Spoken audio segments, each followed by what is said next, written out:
There you go. Good afternoon, Africa. Or to some of our guests, I will say good morning or good evening. Welcome to the first Childhood Cancer International webinar for the African region. Our topic today is addressing the challenges of childhood cancer in Africa. My name is Audrey Ludick, and I'm the Program Development Manager for CHOP Childhood Cancer Foundation in South Africa.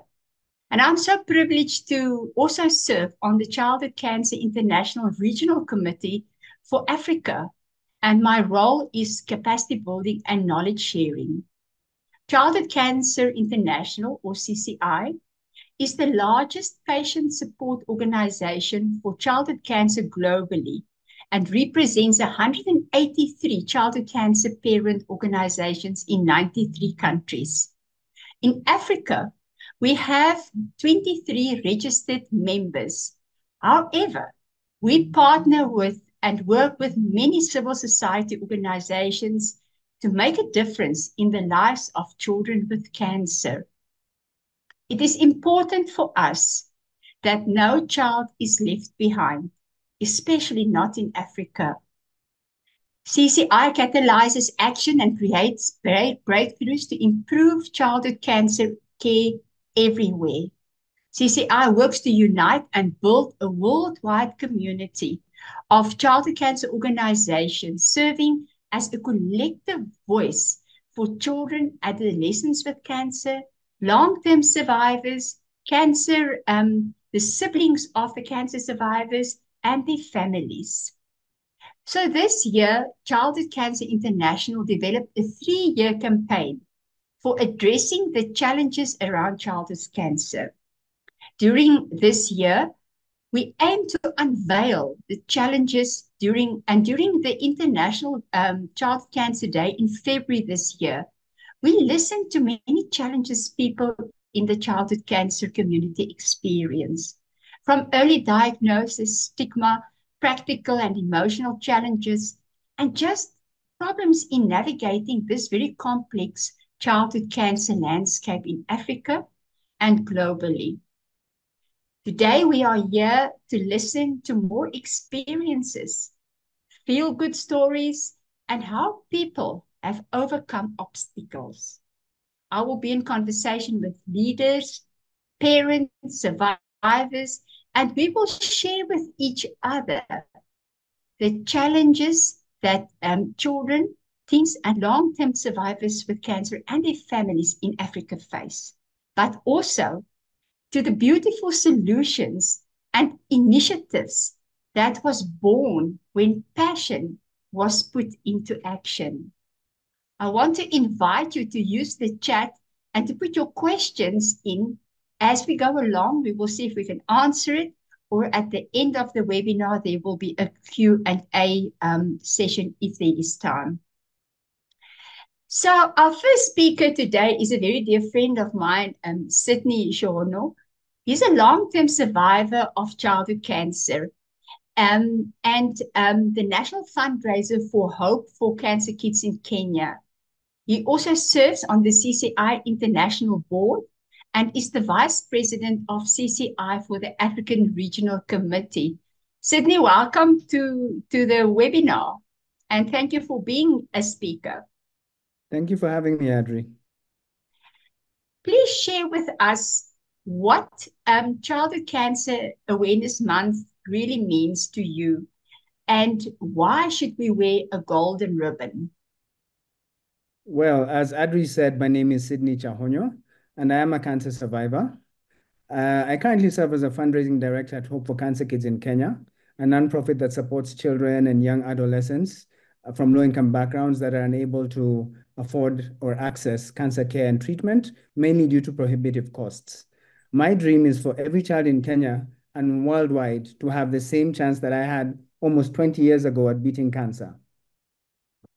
As Adri said, we're in September, and September is Childhood Cancer Awareness Month, which is a time where we wear our gold ribbon, which is internationally recognized, the internationally recognized symbol for childhood cancer. We wear this gold ribbon to raise awareness about childhood cancer and to celebrate and remember all of the brave and resilient children that have had to battle cancer. And some of you might be asking, why gold? Gold is globally recognized as a precious metal. And we all know that to get gold in its purest form, it has to be passed through fire at high temperatures for all the impurities to be removed, culminating in the production of 24-karat gold, its purest form. Now, this is symbolic of the battle that our brave children and young adolescents go through when battling cancer. By participating today and by wearing your gold ribbon, you're expressing solidarity, standing up and speaking out for and with children and adolescents with cancer, and also with childhood cancer survivors and their families. I'm just going to go through a couple of qualities of gold to just make you understand why gold was picked. Gold is very malleable. It's the most malleable and ductile metal, meaning can be easily pressed and stretched, just like our children are able to adapt and overcome the challenges associated with childhood cancer. Next, it's very resistant. Gold is resistant to air, heat, moisture, and most solvents. It's also resistant to oxidation. This reminds me of the resilience and fighting power that our young brave warriors display as they navigate the complexities of cancer. Another thing that gold is very rare. Fine. Just like our children are precious and irreplaceable. These are our sons, our daughters, our sisters, our brothers, our nieces, our nephews, our friends, and our neighbors. And they are connected to us in so many special ways. They're our future leaders and custodians of our planet, our doctors, scientists, artists, musicians, and most importantly, cancer advocates. Their experience makes them have a unique perspective and platform from which to share their stories, inspire others, change the narrative, and push for policies and practices that better serve those that will come after them. And the last quality I'm going to speak about is purity. Just like, the purity of gold is measured in carats, with 24 karat being 100% pure, just like the innocence, love, and courage our children display. Children, to me, are the definition of purity in its purest form. So today, we implore you to wear your golden ribbon, supporting our courageous and resilient children and young adults who have no choice in fighting this battle of childhood cancer. We believe that early detection saves lives, and this can only happen if we stand together and boldly create awareness about childhood cancer. So today, we welcome the voices of hope, and we encourage communities to spread awareness and be the heroes of everyday life. At CCI, we envision a world where every child with cancer and every cancer survivor has access to the best possible support, treatment, and care. We are one Africa, one world, one CCI. You are not alone, and together, as we raise awareness, we can save more children's lives. So in a nutshell, that's what the gold ribbon means to me. And that's why we all implore you to continue to raise awareness and wear your gold ribbon boldly as we raise awareness about childhood cancer. Back to you, Adri. Thank you, Sydney. Oh, that was beautiful. I see the golden ribbon now with really new eyes. And as you can see, I am wearing my golden ribbon. And today, I especially wear my golden ribbon for the medical teams working in the childhood cancer community. By wearing my golden ribbon, I want to honor them and thank them for the work that they do, especially sometimes without resources, feel despondent and hopeless. But our nurses, doctors, our pediatric oncologists, our social workers, the full IDT and MDT teams, all of them, they never stop in trying to save the lives of the children with cancer. So it would be very nice for us to hear who you are wearing your golden ribbon for. So please put it in the chat so that we can see who do you wear your golden ribbon for today. Sydney, thank you for that. You really brought everything so nicely together about why we should wear our golden ribbon. Now, our next speaker today is Akua Sarpong. Akua is a very special woman, and she's the co-founder and managing director of lifeline for childhood cancer in Ghana. Akua is a bereaved mother, but she says she likes to be referred to as the mother of a hero. Isn't that beautiful? And she is deeply passionate about the difficulties of children and families affected by cancer. Akua, welcome to our webinar. Are you Thank you, there? Audrey. It's so good to see you. Tell us about your journey with your daughter, please. So, prior to 2016, I don't think I was aware much about childhood cancer. I had three children, a boy and two girls. Of course, I knew much about the adult cancers. I knew more about breast cancer, prostate, but not much about children. Until 2016, when my oldest daughter started showing signs of being well. Nothing out of the ordinary. I mean, it wasn't my first time. I wasn't the first time parent. So nothing ordinary, just a bit of temperature spike and lots of appetite. And so we took her to the hospital and checked by the doctor. Doctor said, it's pretty normal. She's probably teething. So, I wasn't alarmed. I had an older child, so I'd seen symptoms of that when children are teething. So I went back home. And then after a week, it still wasn't getting any better. So I came back to the hospital and they said, don't panic.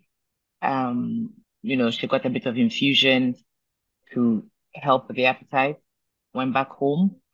And then after a while, I started detecting a little bit of tenderness on her stomach. So I went to see a pediatrician and she said, oh, it's probably a bit of constipation or just the child is gassy. But I pushed and then, we went, she said, if you're insist, go get a scan. So we went to get a scan, an ultrasound, and we got a CT scan. Now, when I saw the result of the scan, I remember three words that popped up to me. I remember neuroblastoma, I remember tumor, I remember 15 centimeters. It didn't quite make sense to me. So when we went back for her to explain the results, then she tells us, your daughter had cancer. I think that's a bit strange. What started as teething, how does it now become cancer? And from then my world just changed. My life was turned upside down. And that was really the beginning of my journey with cancer. Yo, that must have been very difficult. And what was the biggest challenge and what led you to seek treatment in South Africa? So the thing with so she had rhabdomyosarcoma, and rhabdomyosarcoma is cancer of the soft tissues. So really, anywhere with soft tissues, you can't get a cancer. So she had this tumor in her stomach, and rhabdomyosarcoma is horrible. I mean, it's so horrible. It's a rare cancer. Every cancer is horrible. And so when we started the treatment, we started the first two cycles of chemotherapy. Her stomach just grew and grew and it grew. And the thing about rhabdo is it kind of sucked everything out of you. I mean, she had lost every weight. Her face was skinny, so just bones and just a bit coming. I mean, I could literally see my daughter dying in front of our eyes. And of course, I wasn't going to allow that. There was no way that was going to happen. So my pediatric oncologist, Professor Reina, advised that, we don't have the supportive care as much in Ghana. So the option was to do India or South Africa. And of course, South Africa is really 6 hours away from us. So I jumped on the plane, 1st of June. We arrived in Johannesburg, went straight to Joburg General Hospital, Charlotte Macleckley. And, that was the beginning of our journey. We're there for 4 months. We had 12 cycles of chemotherapy because the tumor was so big that they couldn't quite figure out what organs it was attached to, what organs had to be sacrificed. So we literally had to wait for the tumor to shrink to such a size that we could do the surgery. After 4 months, lots of cycles of chemotherapy, we were able to take out the tumor and everything went well. So we came back to Accra to continue the treatment and also to start with the maintenance. Everything went well. It was a successful journey. It was a successful treatment. And after about 7 months, no, after about 4 months of having completed the treatment, went to remission. And another 4 months later, she relapsed. And, so we did everything. We went back to South Africa to try the treatment again. But unfortunately, the cancer had affected her lungs and her bones. So we went straight to palliative care. She lasted for another 6 months and she passed away in April 28th, 2018. It was 3 years, 5 years, and 28 days. But the journey taught us a lot. I mean, it was such a great experience in South Africa, a lot of learnings. But yes, that's how the story ended. Yes, I'm so sorry. I always wish it could have been different, but Of course. something happened with you. And how did Lifeline for Childhood Cancer in Ghana then came about, which you started? Yeah. So, in 2018, when my daughter passed away, I felt I kind of needed, to utilize my energy. It was such an intense journey that I didn't feel it needed to be wasted. And at the time, having had a treatment here, met so many mothers and children, amazing human beings, and, forming so many connections and understanding the cancer space. I understood at the time that it wasn't covered under national health insurance. Payment for treatment was out of pocket. The religious and traditional beliefs, access to care was such that we have too many cases of abandonment. We lost too many children. The outcomes just wasn't encouraging.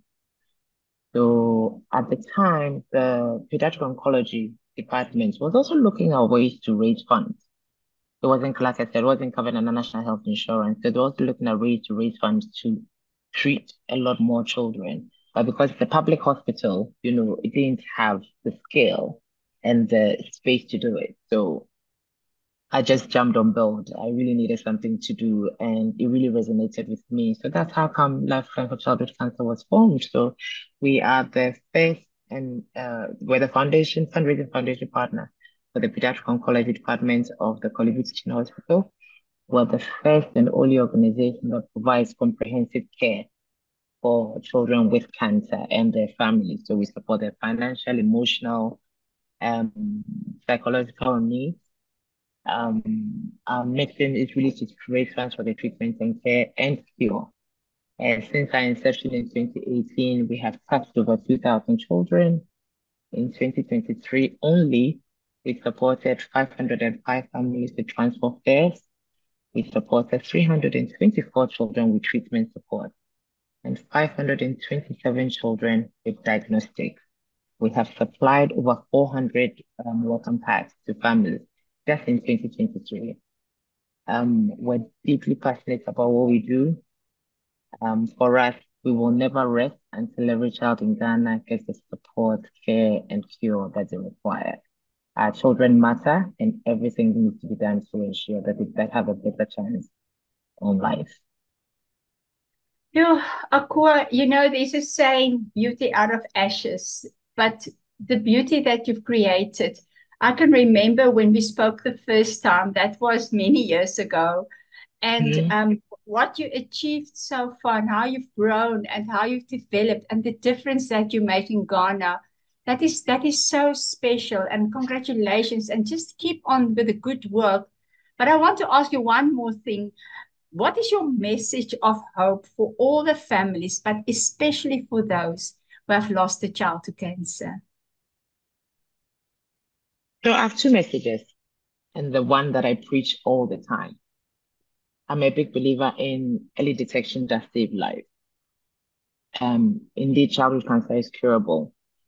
I feel if I had known a little bit more about childhood cancer before, maybe I may have noticed something.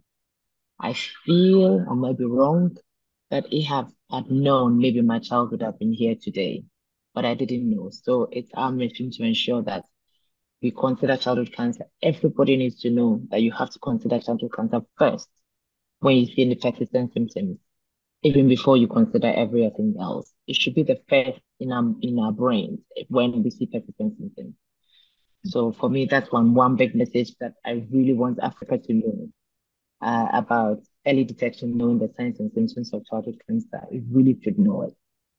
The second thing is, even for families who lose, I'm a believer in God puts us in this, mission, this intense journey, and it has to be for a reason.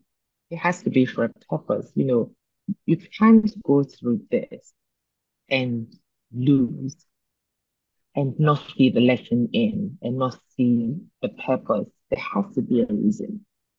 So I pray for anyone who's lost their child, look for that reason, look for that why. And you should be the reason why another family would have a better journey. I had great people who held my hand. And even in shock, I had someone called Mama Brenda, who I love dearly, and who held my hand, spoke to me. I still go back to her, even though she's thousands of miles away. And because of what she did, I'm able to do what I do. And, I'm hoping that I'm making a difference, I hope. So keep looking for the mission. There's a reason. There has to be a reason. Find your reason and be the reason why another family lives, gets a better chance, and another family's journey is easier. Thank you, Akua. Your story really touched my heart, and we love you dearly. And thank you for the amazing work that you do in Ghana. And yes, early detection saves lives, and knowledge on the early warning signs of childhood cancer is vital. And that is why we work so hard. And I'm sure Mama Brenda is on the webinar, and she is one of our very special trainers on the early warning signs of childhood cancer. Thank you, Akua. There's Thank beautiful you, Audrey. stories of people that say, Daniel from Zimbabwe says, goal for me is to raise awareness and advocate for more support to childhood cancer. Our children need support, and they are gold. Talia says, I'm wearing my golden ribbon for every member of every family affected by childhood cancer. And then there is Jerry from Kylie. I am Jerry. Kylie from South African. A fundraiser for a 9-year-old Rosalie Usher suffered from leukemia. Yes, our heart goes out to you as well. And the anonymous said, bless your heart, Akua. Thank you for sharing your story with us. So our next speaker today is another special woman. Kalisa Zimba is the executive director of the Kayula Childhood Cancer Foundation in Zambia, and she's also the Childhood Cancer International World Health Organization country representative. And Kalisa is a former banker, and she was touched 16 years ago when her niece Kayula Zinasata was diagnosed with neuroblastoma at the tender age of 3 years. This affected their whole family, who rallied around the Kayula, the brother, the family. And I would like to speak to Kalisa. So Kalisa, thank you and welcome so much to our webinar today. Where is Kalisa? Can we see her? Hi, Adri, can you hear me? I can hear you, but I cannot see you. There's just the background. Yes, I'm not sure why you can't see me. I'm right here, in front of you. Let me switch off the camera and switch it on again. Let's see. Yes. I don't know what's going on. There's just the background. There's a Jude background. Maybe. And yet I'm sitting right in front of the camera. I noticed I just suddenly went off. Like I said to you, we're having load shedding challenges here in Zambia, which are affecting the network. So I'm not sure what's happened. Kalisa, don't worry. We would just love to listen to you. We've seen your beautiful face. So let's start the conversation if that is good with you. Um, Oh, when a child is diagnosed with cancer, families are faced with various challenges. Some families need to travel far distances to access treatment in a pediatric oncology unit. And most of the times they don't have the means to source and or afford accommodation. And this is one of the reasons why a lot of families abandon treatment. And this is where the Kayula Childhood Cancer Foundation has a story of hope. Please tell us about this. yes. When Kayula was in hospital, firstly here in Zambia, at the then University Teaching Hospital that we call UTH, um, it it occurred to us that there were a lot of other families who were also undergoing treatment of their children. At the time, the cancer disease hospital didn't exist, so all of us had to go to the UTH.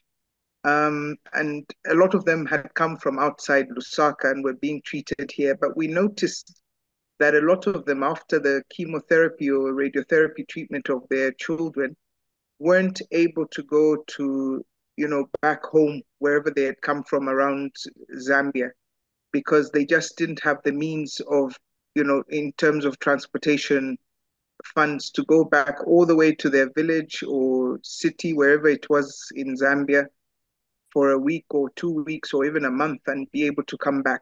A lot of them would end up abandoning treatment because they just didn't have the means.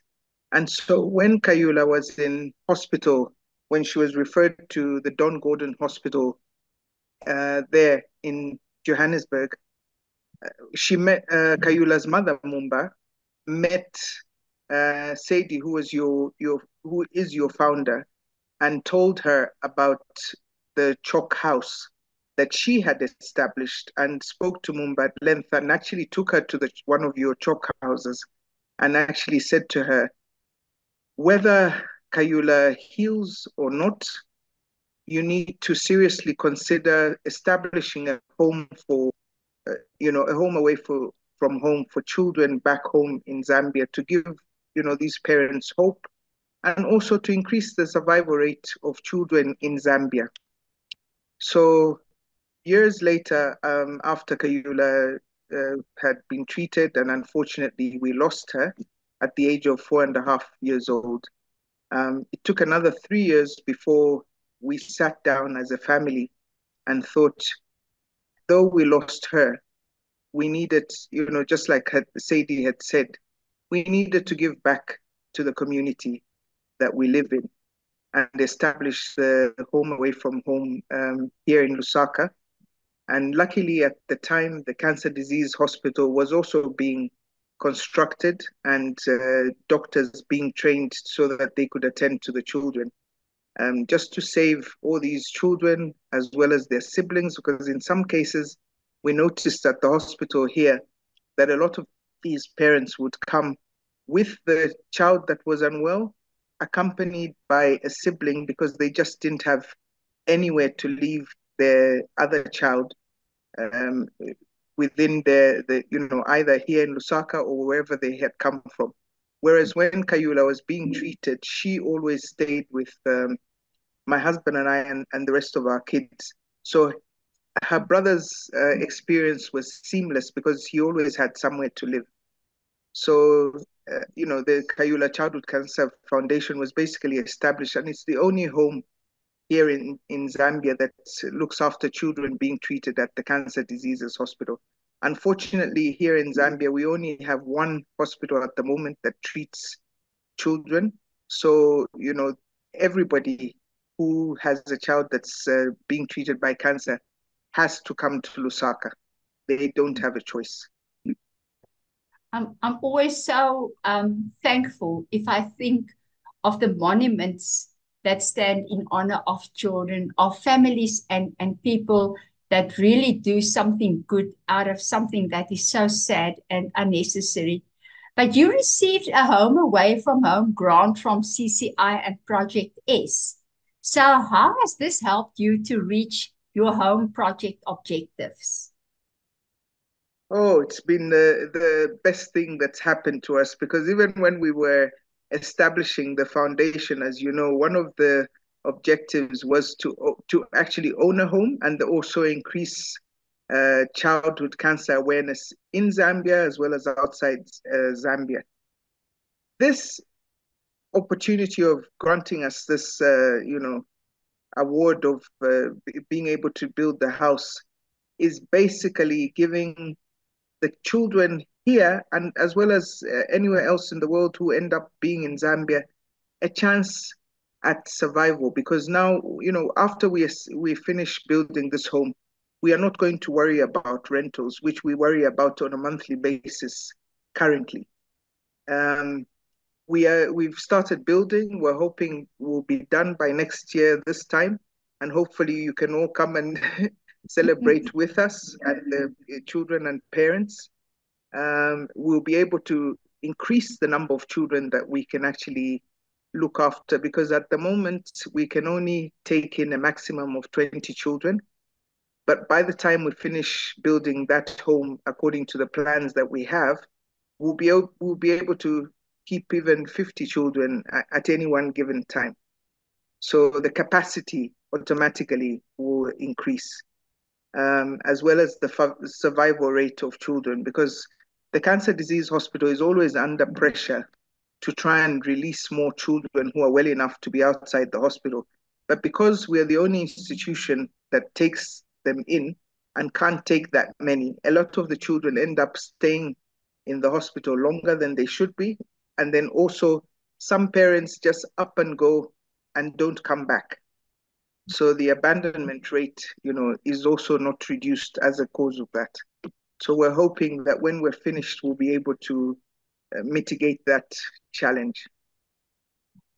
Yeah, this Home Away from Home project is absolutely amazing. And in South Africa, we have 11 houses. And I know the first house was a dream of Sadie, our founder member, and she traveled all over the world to see how the houses are managed and how they are run. And we are so thankful that we are in the space where we now can give back to Africa in policies, procedures, health and safety, and just how to run a house. So if you need any help, please do not hesitate to reach out to us so that we can assist you with our experience and our knowledge. And my last question to you is, what is your message of hope to organizations who don't have a home away from home in their countries? We also started off like that, where we didn't have a home. So, anybody can do it. It's the determination, the passion to save these children of ours that should be driving you. You need to ask, because if you don't ask, you won't get it. So whether it means you asking your Ministry of Health, your Infrastructure Development Ministry, your partners, your sponsors, individuals, and then also you could also apply to the Childhood Cancer International organization, just like we did. The only thing is you need to make sure you have your ducks in a row. So whatever documentation they require from you, and whether you need to ask other people, like we had to ask our Ministry of Health to also, also just put in a word and say, yes, we know who the Kayula Foundation are and what they do. You just need to get on with it and do it. You can do it. If we did it, you can. We're a very small foundation. We're not as big as Chalk are, but if we could do it, you can do it. Let's give those children all the hope we can give, and those parents who are so stressed out and feeling, helpless, let's give them that hope. It can be done today. Absolutely. They say where there's a will, there's a way. And That's right. we are all together, and we are here to support and to help. And it's I'm so thankful to Childhood Cancer International and Foundation is for making this possible, that we can support people to build houses, because a lot of abandonment is stopped if people have a place to stay. So, Kalisa, thank you so much for sharing your journey, and we wish you lots of blessings for a very successful project. And we all hope to be there when you open the home away from home. Thank you so much for sharing your story with us. So I've got some more wonderful Najim Azar, he's on our board, and he says, I wear my gold ribbon because it always is talking point to the point, and it creates awareness. I always get asked why, and then the person that asked has to sit down for a while, because then I can give them the proper lecture on childhood cancer and everything related.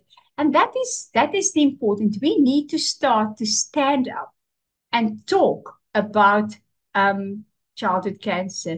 Don't forget to put your questions in the chat. Now, so a few years ago, I had the privilege to meet a very special couple. And today it's my privilege to welcome Kenneth as our guest. Hello, Kenneth. Hello, Adri. Hello, everyone. Hello, Africa. Hello, Africa.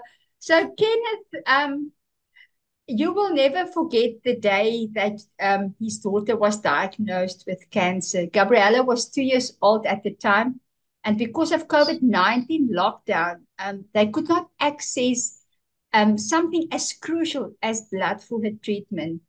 And this challenge then motivated Kenneth to initiate the Friends of Dr. La La La La's blood donation drive. That is so beautiful. I just love the way how you say that. And this was to help his daughter and other children at the Uganda Cancer Institute. Now, what struck me the first time I met you, Kenneth, is the courage and the openness with which you shared your journey as Gabriella's dad. So dads usually don't easily talk about things that is difficult and close to their hearts. So would you mind sharing your journey with us?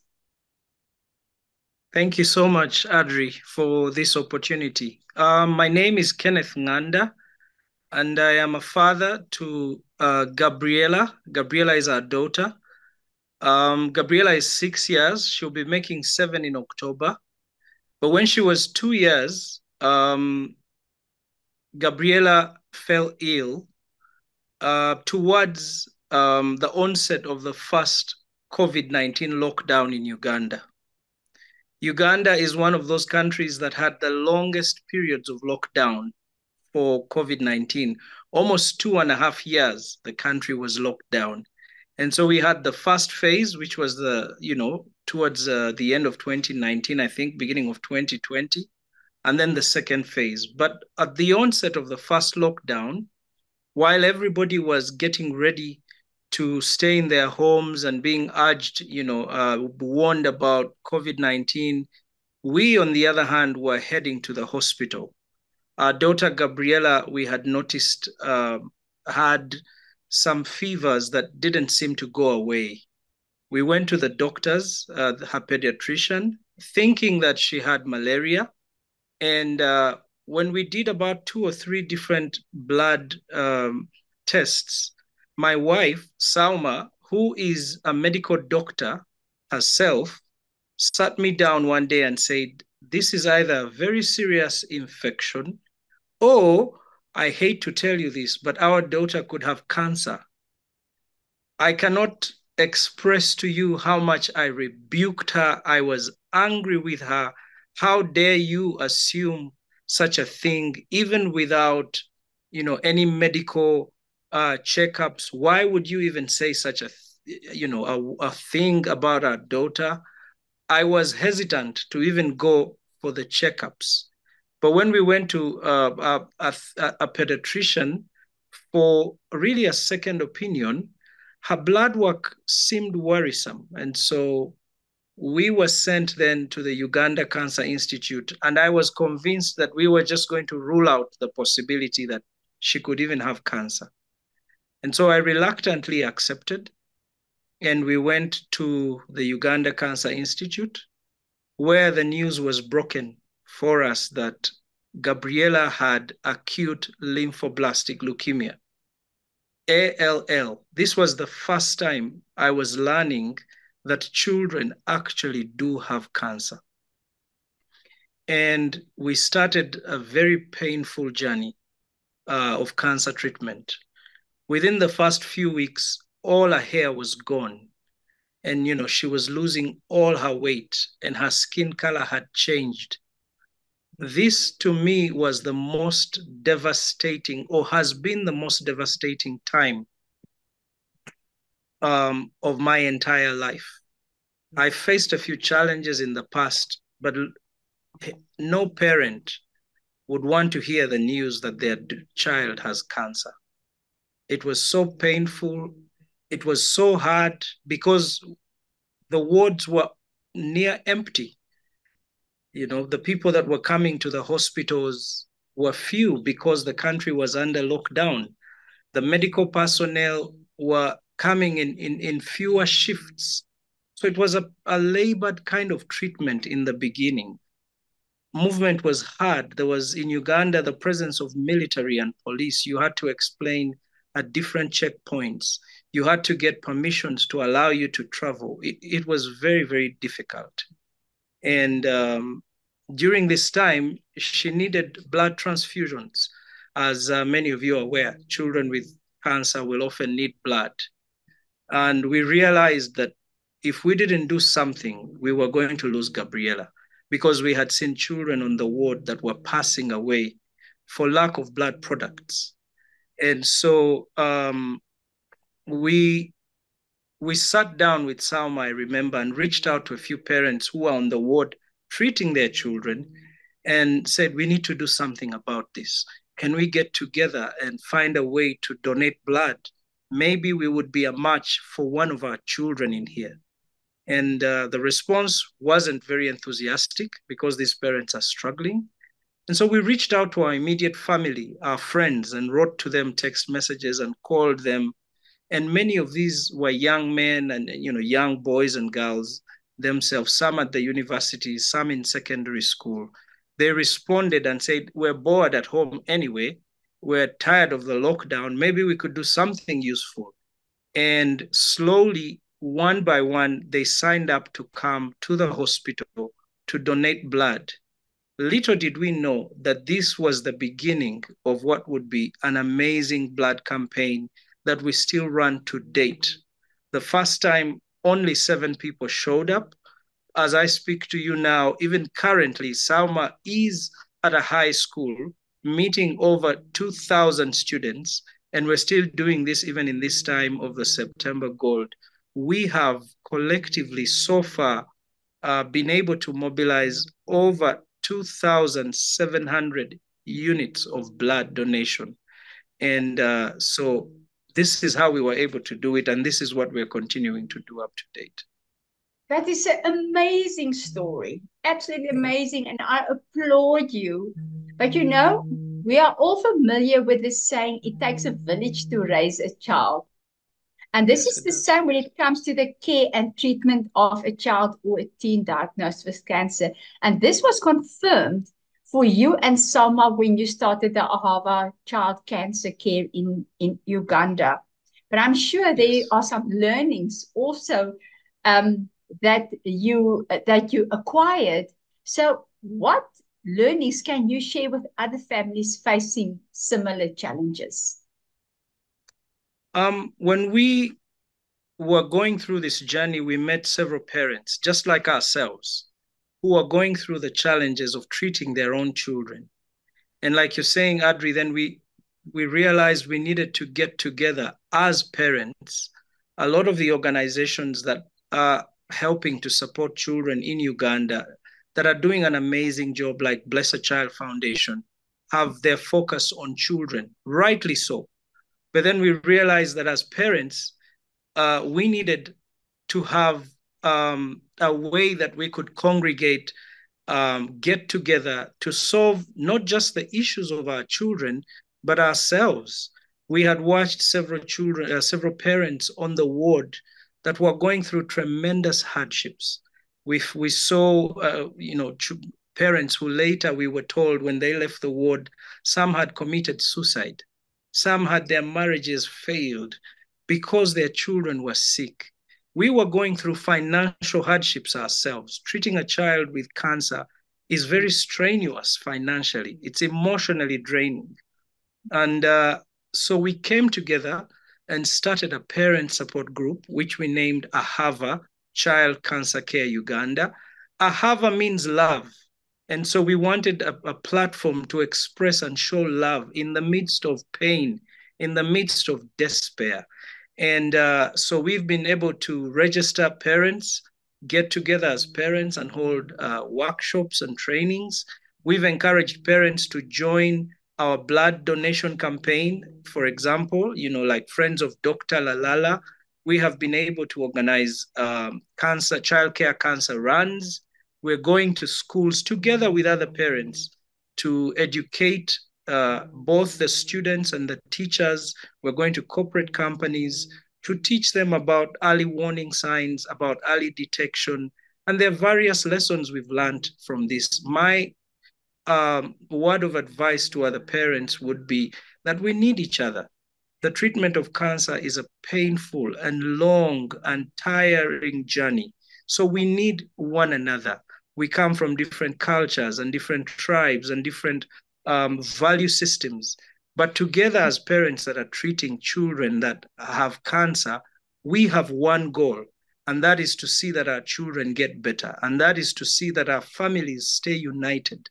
And that is to see that we get together. That is why for us, it's important. And our lesson or what our message to all the parents that we meet, not just here in Uganda, but all over the world, is that we need each other. We need to collaborate.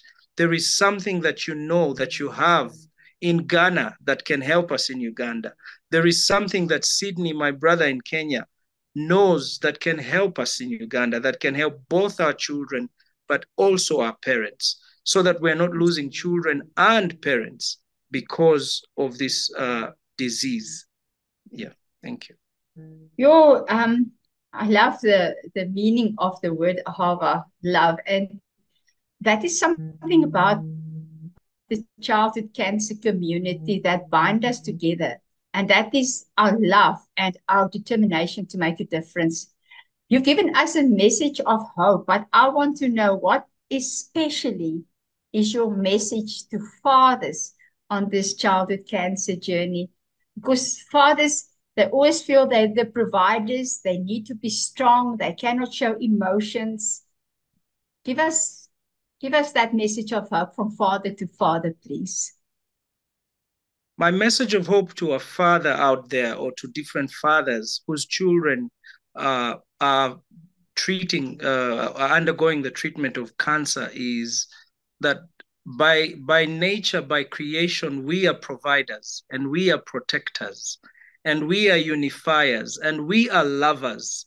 It doesn't change when our children get cancer. It is time for every father everywhere in the world to rise up to the challenges.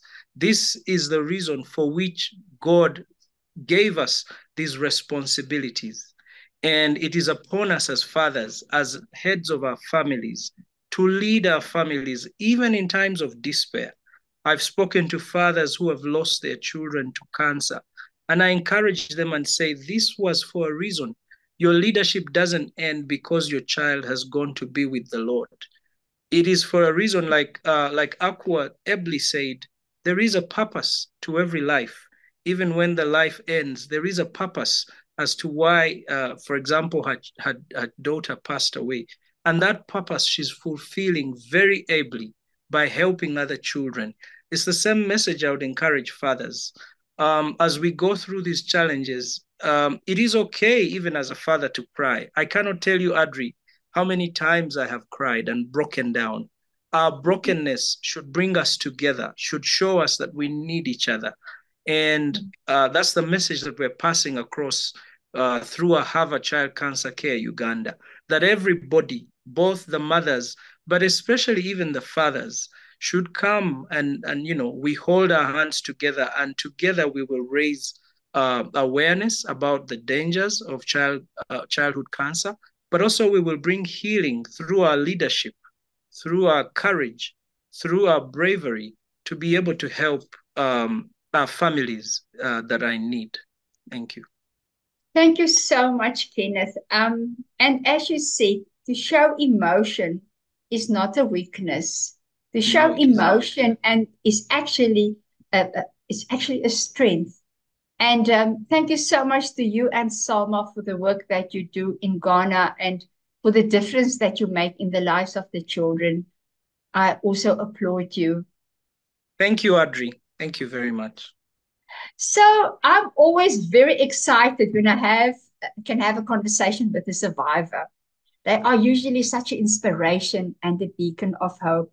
Now, Adekemi is a long-term cancer survivor and advocate from Nigeria. She's a very accomplished young lady with a very special interest in operations and healthcare projects. She leverages her diverse background to drive transformative initiatives and is dedicated to helping children with cancer to get a second chance. Her passion for making a difference extends to her involvement with both local and international NGOs committed to improving childhood cancer outcomes. And through these roles, she actively engages in efforts to enhance the lives of children with cancer survivors and their families, ensuring that they receive the support and care they deserve. So Adekemi, welcome, and thank you for being on our webinar this afternoon. Hi, Andrew. Good afternoon, everyone, and thank you for having me. Adekemi, you are an interesting young woman. You've started a survivors blog called The Survivors Chronicles. Please tell us about that. Okay, so as a childhood cancer survivor from Nigeria, it's a very difficult thing, and it's quite concerning that childhood cancer is not receiving the right attention that it should receive. And rightly so, because we're still dealing with cultural barriers and belief that children can actually have cancer. So my focus, because I always say that I know that there are quite a lot of other survivors like myself, but a lot of us are not how they're speaking or saying we can actually be a better person in the society if we're given a second chance at life. So the idea was for me to say, let me start a blog. There are blogs for different things in the world. So why can't I have a blog that, just helps to amplify the voices of survivors? Through personal story and advocacy, we can create a sense of community for survivors, because it goes beyond just treatment. Survivorship is a big deal as well, as much as the treatment phase. So how can I create a platform where survivors feel that they are being heard by sharing their stories? And it's also a platform where I hope to drive conversation on policies that each government can look into to support and improve the healthcare for children in Nigeria. It's a space where I feel like our stories will inspire and challenge people and help to bridge gap in terms of stigmatization that we have around childhood cancer in Africa, especially because it's really, the stigma is still a very big part of our society. And this is a way where we can let people know that our voices matters, and just don't see us as a different person. We are still part of you, and it should be a collective effort in ensuring that childhood cancer is not seen as a different thing outside other type of cancer. And support should be on the same level, if not more, because children have, even the survival rate for childhood cancer is even higher, because they're able to survive better. And if you're able to invest in childhood cancer, it will help us to have more children, a better outcome in terms of survivorship. Now, we always say if people have knowledge, then they change their attitudes and their practices towards things. So we need to share the correct knowledge around stigma, around the early warning signs, to really make a difference in the childhood cancer landscape. You are also a member of the Okapi Children Cancer Foundation. What would you say are the major challenges for early diagnosis and survival in Nigeria? Okay, so very well. I would say that awareness is a problem. Just like I was speaking about the cultural barrier, we're still living in a society where it is difficult for anyone to accept that children can actually have cancer or children have cancer. And Okapi Children Cancer Foundation seems they're in the upper north of the country where we even have many children. And so we have a very difficult society whereby a lot of people are still struggling with the reality of cancer in children. And so awareness has been a big problem because again, we are a very diverse society that it means that when we want to create awareness, it has to be tailor-made. We have to, create awareness in a way that they accept and believe that really they also have challenges when it comes to cancer. So awareness is a big thing. And I would say that funding is a very big problem as well. And I believe that this is also some of the challenges that other countries in Africa actually face. In Nigeria, as of today, not until last year when our National Cancer Control Plan began to see the need to involve or to include funding for children, it was never considered. It was never a thing of priority. And even right now that is being considered, we haven't even seen, the implementation of that plan, so to speak, and the support and intervention that they're looking into has not started in full fledged. So it's still a big problem when it comes to really government even supporting children with cancer. We can't, I say this a lot. 25 years ago, I was treated for cancer. 25 years later, the story is almost the same. My parents paid for my healthcare. Today, every child still has to pay for healthcare. Even as low as consumables, they pay out of pocket. How do we change that narrative? So, and you find that a lot of people, that's why you realize that most cases are actually diagnosed outside of the healthcare facility because people cannot afford the care, more so follow-up care. When you can't afford the main care, follow-up care becomes a problem. There's also, largely, we don't have, how do I call it, inconsistent availability of treatments and follow-up care plan. A lot of us even do not understand what follow-up care is or even access to follow-up care because really it's a struggle to even get access to normal care.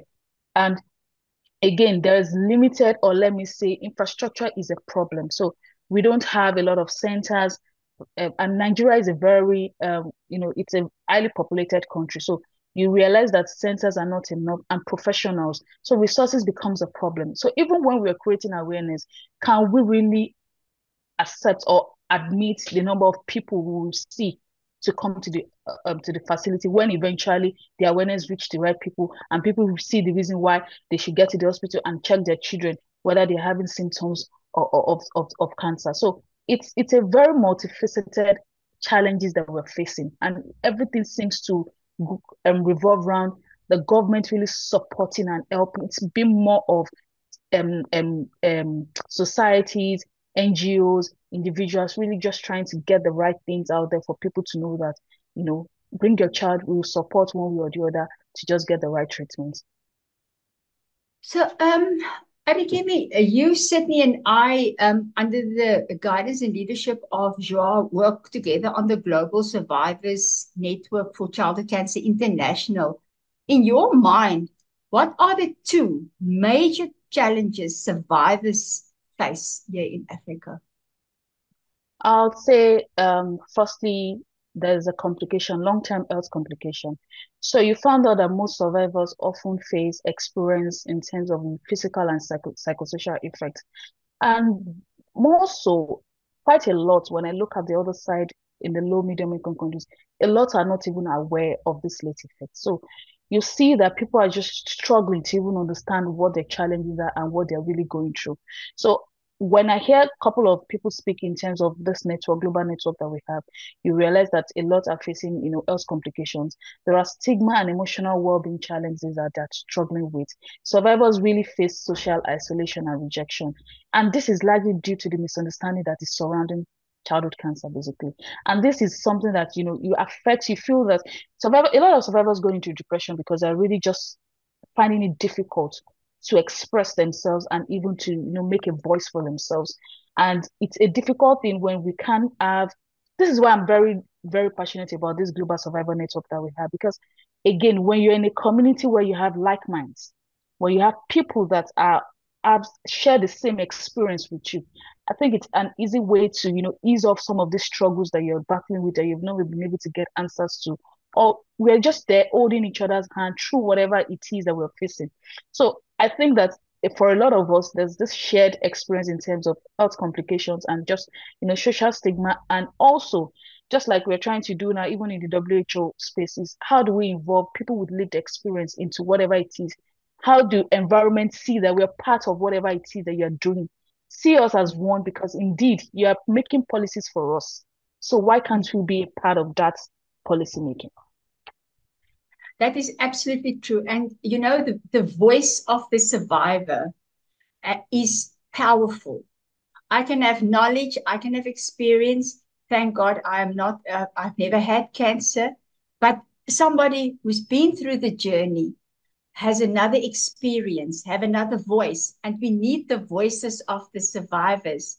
So what is your message of hope to survivors? Oh, I'm always very emotional when I need to say this. And what I mean, at the end of the day, I would say to survivors to say, I know the path because I've walked the path and I understand how it feels. And honestly, for me, I say that the pain will come. You can't take away the pain and the agony you may feel.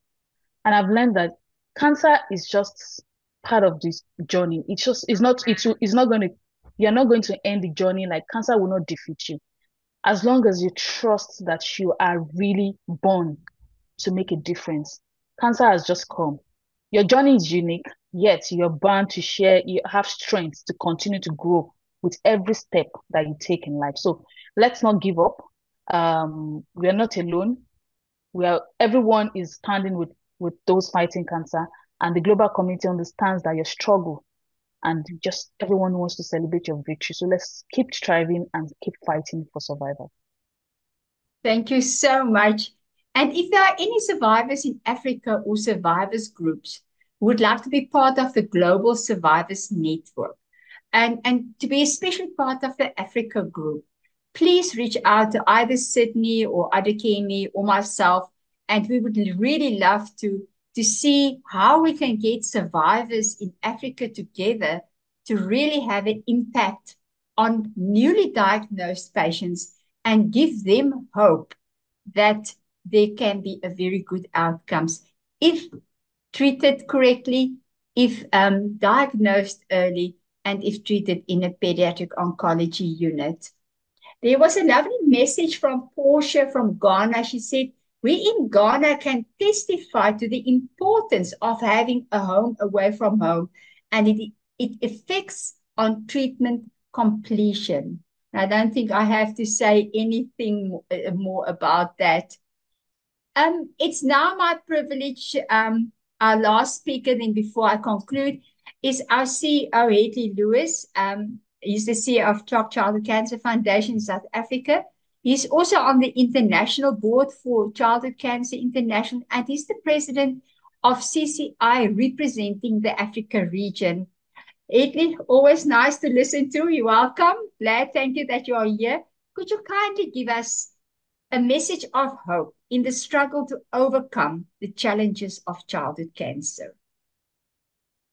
So thanks so much, Audrey. I think that listening to all the previous speakers, there's been so much hope.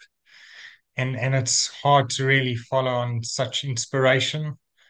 Sometimes hearing some of the pain, some of the depth of the anxiety and the stresses, as well as realizing that us as a community, and I use myself personally as a person that's never had a child with cancer or lost a child with cancer, is my hope is that we should harness their strengths.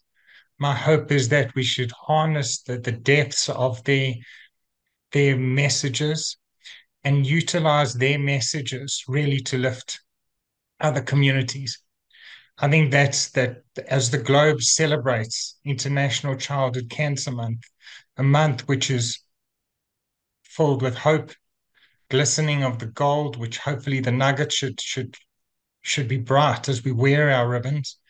And similarly, that hope which spreads early warning signs, early detections, and hopefully we'll have many survivors. I think that we've heard hope from so many individuals, from leaders to survivors to those families that have lost loved ones. But I think that my hope really is that we as a village will constantly and communicate and become a truly united global village. I think my hope is that no matter where you live, no matter which borders you're on which side or oceans, that you can seek the voices, that we can amplify the voices. I think that when we listen to these voices, we can only but realize the huge challenges that families globally are facing. And I think that when you only try to contemplate these challenges, we as humans, we as Africans, we as global citizens need to be able to say, well, how much more can we do? And I think that our values and our morals need to be guided by them. And we need to encourage those policymakers. We need to encourage our fellows and our leaders to take stances. I always think, well, what does hope really look like? And hope looks like more people being diagnosed. Hope for me really is about, well, having as many people understand that childhood cancer really exists. Because as a person that has never been through it, that was the one thing that I just couldn't get my head around and contemplate. I think my hope is that those that haven't been diagnosed will become diagnosed. And I always say that don't shed tears for those that are in the treatment programs. Shed tears that have never had the opportunities to get the care, the support, and the possibility of a treatment. So I think that International Childhood Cancer Month really culminates all of these things. And as we take to the final stretches of International Childhood Cancer Month, it's our obligation really to create that hope. The theme that I've always had through this entire International Childhood Cancer Month really is from a little young boy that I met at one of our hospitals, who just took my hand and guided me up and down a corridor. And all he wanted was someone to be there for him. So my hope that we too will just take other people's hands, that we will hold them dear to us and close to us, making sure that we destigmatize, de-ostracize, and create unity in a village for these families that so nearly and anxiously await the opportunity of what their future really has. So I thank everyone on behalf of CCI Africa, our global engagement partners, and the village that really walks side by side with survivors, with children and families who are going through this treacherous journey that I can once again never fathom. I thank you all for this opportunity to really bring hope from the tip of our country, the tip of our continent, but most importantly, from the globe. And thank you so much. Thank you very much, Hedley. You always bring it together so nicely.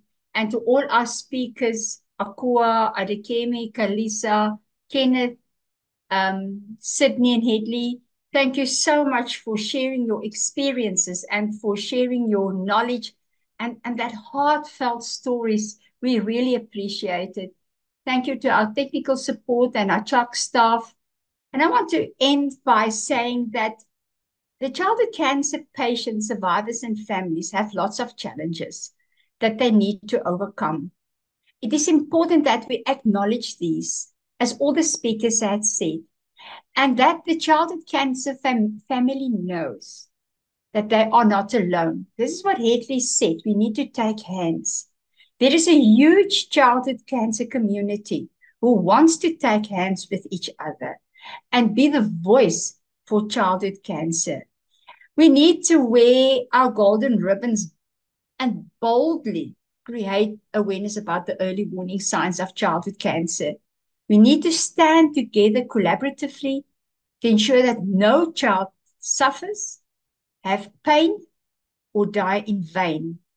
Thank you for joining us. And in South Africa, we have a Zulu greeting. It says, Sayabona.